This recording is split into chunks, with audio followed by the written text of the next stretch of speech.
দানা আমি গুলিয়ে রেখে দিয়েছি। এটাই নাস্তার পরে সবাই এক গ্লাস করে খেয়ে নেব। বাচ্চারা সকালবেলা একদমই খেতে চায় না, তো এখন হচ্ছে দুজনের নাস্তা তৈরি করছি। ওদের জন্য আগের দিন রাতে প্যানকেক তৈরি করে রেখেছিলাম, তো ভেবেছি ওদের স্কুলে যাওয়ার সময় প্যানকেকগুলো দিয়ে দিব।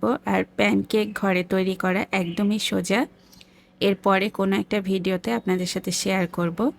তো এখন হচ্ছে ডিমটাকেও ভেজে নিচ্ছি।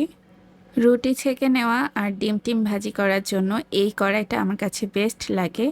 এই কড়াইটাতে মাছ ভাজি থেকে শুরু করে সব কিছু অনায়াসে করা যায়। আর এটা কিন্তু ননস্টিক না, নর্মাল একটা কড়াই।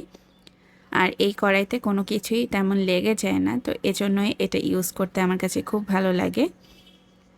দুইটা ডিম একসাথেই ভেজেছিলাম, তো এখন হচ্ছে এগুলোকে আলাদা করে নিচ্ছি।